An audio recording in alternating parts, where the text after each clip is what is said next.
మేడ్చల్ జిల్లా మేడిపల్లి మండలం పీర్జాతిగూడ మున్సిపాలిటీ పరిధిలో పర్వతాపూర్లో ఉన్న Aurora university MBA and MCA విద్యార్థులు ఆందోళన బాట పట్టారు. యాజమాన్యం అధికమైన ఫీజులు వసూలు చేస్తున్నారని విద్యార్థులు ఆందోళన చెందుతున్నారు. ఎక్స్టర్నల్ ఎగ్జామ్స్ కోసం చెప్పిన ఫీజు చెల్లింపులో అధికంగా 50,000 రూపాయలు యాజమాన్యం డిమాండ్ చేస్తున్నారని విద్యార్థులు వాపోయారు. విద్యార్థులు జాయిన్ అయినప్పుడు ఫీజు స్ట్రక్చర్ ఒకటి చెప్పి చివరగా 3 నెలలు ఉండగా అధికమైన ఫీజులు చెల్లించాలని యాజమాన్యం డిమాండ్ చేస్తున్నారన్నారు. యూనివర్సిటీ సో మా ప్రాబ్లం ఏంటంటే మేము ఈ కాలేజ్ చేరిన ఫస్ట్ రోజు మాకు ఏం చెప్పారంటే ఇయర్కి వచ్చేసి 50,000 అండ్ 2 years ఎంబీఏకి వచ్చేసి 1 lakh లో మొత్తం అయిపోతుంది, ఒక్క ఎక్స్ట్రా ఫీజు కూడా మీ దగ్గర నుండి తీసుకోమని చెప్పి మమ్మల్ని స్టార్టింగ్ లో చెప్పారు. అండ్ మాకు ఫస్ట్ ఇక్కడ టర్మ్స్ ఎక్కువ ఉన్నాయి సార్. ఫస్ట్ టర్మ్ లో కూడా మాకు ఏ ఇన్ఫర్మేషన్ ఇవ్వలేదు, సర్టిఫికేట్స్ ఇవన్నీ. తర్వాత లేటర్ వచ్చేసి ఇట్లా సర్టిఫికేట్లు ఉంటాయి, ఎక్స్ట్రా ఉంది 36,000 అని ఫస్ట్ ఇయర్ లో చెప్పారు సార్. అక్కడ స్టూడెంట్స్ ఎవరు మేము కట్టలేమని చెప్పినప్పుడు వీళ్ళు ఒక మీటింగ్ పెట్టారు. ఆ మీటింగ్ లో ఏం చెప్పారంటే ప్రెసెంట్కి అయితే ఈ సర్టిఫికేట్స్ ఏం వద్దు, పక్కన పెట్టేసి అని చెప్పారు. అండ్ ఇప్పుడు సెకండ్ ఇయర్కి వచ్చిన తర్వాత ఇప్పుడు 2 times అయిపోయిన తర్వాత ఇంకా 3-4 months మాది ఈ పీజీ ఎంబీఏ అయిపోతుండగా ఇప్పుడు తీసుకొచ్చి మీరు సర్టిఫికేట్ చేయాల్సిందే, ఒకవేళ మీరు సర్టిఫికేట్ చేయకపోతే మీకు సర్టిఫికేట్ రావు, ఫైనల్ ఎంబీఏ సర్టిఫికేట్ రాదని ఇప్పుడు మాకు చెప్తున్నారు సార్. అండ్ అందరినీ ఫెయిల్ చేస్తున్నాడు. ఆయన ఒకటి నిన్న మా ఫ్రెండ్స్ లోపలికి వెళ్తే వాళ్ళు ఇప్పుడు ఏం చెప్పారంటే సో ఇట్లా చేస్తున్నారు కదా, మీరు ఎంత జెన్యూన్ చేసారో మీరు బయట కాలం తీసుకొచ్చి రివాల్యుయేషన్ చేసి మళ్ళీ చూస్తే మీరు ఎంతమంది ఫెయిల్ అవుతారని బ్లాక్మెయిల్ చేస్తున్నారు సార్. అంటే మిమ్మల్ని ఫెయిల్ చేస్తున్నట్టు బ్లాక్మెయిల్ చేస్తున్నారు. నేను ఇప్పుడు సార్ బయట పెద్ద యూనివర్సిటీలో 2000లో మా అయితే 1,000-2,000లో ఎగ్జామినేషన్ అయిపోతుంది, కానీ ఇక్కడ రిజిస్ట్రేషన్ చేసుకోవాలంటే 10,000 అడుగుతున్నారు సార్ సబ్జెక్ట్ కి. సార్ ఇప్పుడు ఒక్క మార్కెటింగ్ తప్ప ఇప్పుడు ఇక్కడ హెచ్ఆర్ వాళ్ళు ఉన్నారు, ఎంసీఏ వాళ్ళు ఉన్నారు, ఫినాన్స్ వాళ్ళు ఉన్నారు. ఎంసీఏ వాళ్ళకి అసలు వాళ్ళకైతే ఇప్పటిదాకా ఒక్క ప్లేస్మెంట్ కూడా రాలేదు సార్. మాకు వచ్చి ఇప్పుడు మేము ఎంబీఏ వాళ్ళకంటే ఓన్లీ సేల్స్ రిలేటెడ్ ఉన్నాయి సార్. ఎంబీఏలో HR, finance, marketing, business analytics ఉంది. ఈ నలుగురికి కలిపి కూడా ఓన్లీ సేల్స్ ప్లేస్మెంట్ తప్ప ఏం రావట్లేదు సార్. ఇక్కడ హెచ్ఆర్, ఫినాన్స్ వాళ్ళకి, బిఏ వాళ్ళకి అసలు ఒక్క ప్లేస్మెంట్ రాలేదు. వచ్చినవి కూడా వచ్చిన ఒక్క కంపెనీ నోటెడ్ కంపెనీ కాదు సార్. ఇప్పుడు మళ్ళీ మేము లాస్ట్ ఇయర్ 3 months ఇంటర్న్షిప్ కి బెంగళూరు వెళ్ళారు సార్ చాలా మంది. కొంతమంది బెంగళూరుకి వెళ్ళారు, కొంతమంది ఇక్కడ హైదరాబాద్ గచ్చిబౌలిలో మైండ్స్ పార్క్ అని దానికి వెళ్ళారు. ఇక్కడ వాళ్ళే పర్ మంత్ కి 27,000 స్టైఫండ్ ఇప్పిస్తామని చెప్పారు సార్. అక్కడికి వెళ్ళే ముందు అక్కడికి వెళ్ళిన తర్వాత ఒక్క 1 రూపీ కూడా ఇవ్వకుండా ఎన్నికి పంపించారు సార్. ఏంటి ఇక్కడ మమ్మల్ని ఇట్లా ఎన్నికి పంపించేశారు, మీరే పంపించారు. కానీ కాలేజ్ వాళ్ళని అడిగితే కాలేజ్ వాళ్ళు అంటారు రిటర్న్ మీరే ఏదో తప్పు చేశారు, మీరు సరిగ్గా వర్క్ చేయలేదు అని చెప్పేసి వాళ్ళు ఎన్నికి పంపించారు, మీకు ఏం ఇవ్వలేదని బ్లేమ్ చేశారు. మా ఫ్రెండ్ ఒక అమ్మాయి లిఖితా ఉంది సార్, ఆ అమ్మాయి టార్గెట్లన్నీ రీచ్ అయింది అని చెప్పేసి వాళ్ళే సెలబ్రేట్ చేసి ఆ అమ్మాయి కూడా సేమ్ వర్క్ చేయలేదని వాళ్ళే ఇప్పుడు చెప్తున్నారు సార్. మరి ఇప్పుడు ఏం వర్క్ చేయలేనప్పుడు ఆ అమ్మాయిని ఎందుకు సెలబ్రేట్ చేశారు సార్ అక్కడ? సో వీళ్ళు ఏంటంటే 3 months మా దగ్గర ఉన్న కాంటాక్ట్ అన్ని తీసుకోవడానికి ఒక ఫేక్ కంపెనీకి పంపించారు సార్. అదొక ఫేక్ కంపెనీ పంపించారని ఫేక్ కంపెనీకి పంపించారని వీళ్ళని అడిగితేనేమో వీళ్ళు అది మీరు తప్పు చేశారు, మీరు తప్పు చేయడం వల్ల మీకు ఏం ఇవ్వలేదని చెప్తున్నారు సార్ వాళ్ళు.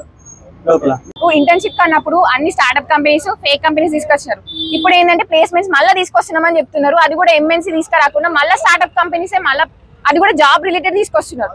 ఈ రోజు కూడా ఒకటి అన్ని వాయిస్ ప్రాసెస్. ఇప్పుడు ఎంసీ వాళ్ళు కూడా ఉన్నారు సార్, ఇక్కడ పీజీ అయిపోయే వాళ్ళు మాతోనే రెండు ఒకటేసారి అవుతాయి. వాళ్ళకు కూడా ఓన్లీ ఏంటంటే సేల్స్ రిలేటెడ్ సార్. ఎంసీ వాళ్ళకి సేల్స్ ఎట్లా వస్తాయి సార్? వాళ్ళకి రాదు, చేయనికి రాదు. ఫస్ట్ ఆఫ్ ఆల్ వాళ్ళకి అనుభవం ఉండాలి. మార్కెటింగ్ వాళ్ళంటే వస్తాయి అనుకోవచ్చు. ఇక్కడ హెచ్ఆర్ పీపుల్ ఉన్నారు, ఫినాన్స్ పీపుల్ ఉన్నారు. ఫినాన్స్ వాళ్ళకి రాదు, ఎంసీఏ వాళ్ళకి రాదు. వాళ్ళు ఏంటంటే మొత్తం సాఫ్ట్వేర్ సైడ్ ఉంటారు.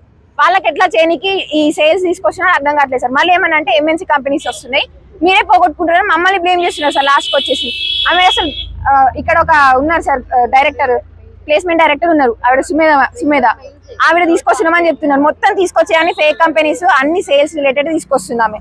అండ్ ఇంకా ఇక్కడ వచ్చేసి ఓన్లీ విలేజెస్ నాట్ అలౌడ్ అన్నట్టు ఇప్పుడు చెప్తున్నారు సార్. మాకు అన్ని తీసుకున్నది వెంకట్ అనే ఒక సార్ ఆయన థర్డ్ పార్టీ అని ఇప్పుడు మాకు చెప్తున్నారు. స్టార్టింగ్ లో చెప్పలేదు మాకు వెంకట్ సార్. ఇప్పుడు తీసుకొని రండి, మేము స్టూడెంట్స్ అందరం ఆయనతో మాట్లాడతామని అంటే అసలు తీసుకొని రావట్లేదు, ఆయన రానివ్వట్లేదు కూడా బయటకి అనుకున్నారు సార్. ఆయన థర్డ్ పార్టీ నుంచి పెట్టుకొని ఇప్పుడు మాకు చెప్తున్నారు. మొత్తం ఆయన ఎట్లా అంటే సర్టిఫికేట్స్ గురించి చెప్పని కూడా చెప్పలే, మాకు చెప్పలేదు.